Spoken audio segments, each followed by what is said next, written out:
ایک مرتبہ حضرت ابو بکر صدیق رضی اللہ تعالیٰ عنہ چلتے پھرتے مدینہ میں یہودیوں کے محلے میں پہنچ گئے۔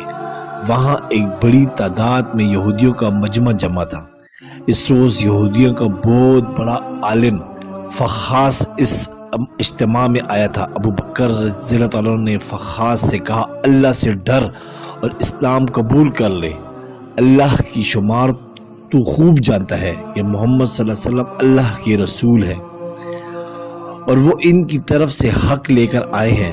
تم یہ بات اپنی مذہبی کتابوں یعنی تورات اور انجیل میں لکھی ہوئی پاتے ہو۔ اس پر فخاس نے کہا کہ وہ اللہ جو فقیر ہے، بندوں سے قرض مانگتا ہے اور ہم تو غنی ہیں۔ غرض فخاس نے یہ جو مذاق کیا تو قرآن کی اس آیت پر مذاق اڑایا، من ذا الذی یقرض اللہ قرضا حسنا، سورۃ بقرہ میں ہے۔ صدیق اکبر رضی اللہ تعالیٰ نے جب یہ دیکھا کہ اللہ کا دشمن میرے رب کا مذاق اڑا رہا ہے تو صدیق اکبر رضی اللہ تعالیٰ نے اس کے منہ پر تمانچہ دے مارا اور کہا، اس رب کی قسم کہ جس کی میں ابو بکر کی جان ہے، اگر ہمارے اور تمہارے درمیان امن کا معاہدہ نہ ہوتا تو اس سے اے اللہ کے دشمن میں تیری گردن اڑا دیتا۔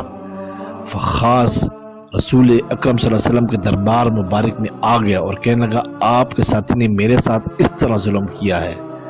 اللہ کے رسول صلی اللہ علیہ وسلم نے صدیق اکبر سے پوچھا کہ آپ نے کس وجہ سے اس کے تھپڑ مارا تو صدیق اکبر تعالیٰ نے عرض کیا کہ اے اللہ کے رسول صلی اللہ علیہ وسلم، اس اللہ کے دشمن نے بہت بڑا بھاری کلمہ بولا۔ اس نے کہا اللہ فقیر اور ہم لوگ غنی ہیں۔ اس نے یہ کہا اور مجھے اپنے اللہ کے لیے غصہ آ گیا، چنانچہ میں نے اس کا منہ پیٹ ڈالا۔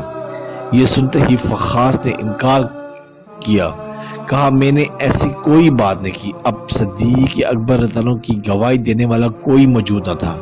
یہودی مکر گیا اور باقی سب یہودی تو اس کی پشت پر ہی تھے۔ یہ بہت بڑا پریشانی کا سما تھا، مگر اللہ نے اپنے نبی صلی اللہ علیہ وسلم کے ساتھی کی عزت و صداقت کا عرش سے اعلان کرتے ہوئے یوں شہادت دی۔ القرآن ترجمہ آل عمران میں ہے، اللہ نے ان لوگوں کی بات سن لی جنہوں نے کہا کہ اللہ فقیر ہے اور ہم غنی ہیں۔ سبحان اللہ۔ سبسکرائب کرے، لائک کرے اور بیل آئیکن پہ کلک کرے تاکہ آپ کو اس طرح ہی پیاری اچھی اسلامی ویڈیو ملتی رہے۔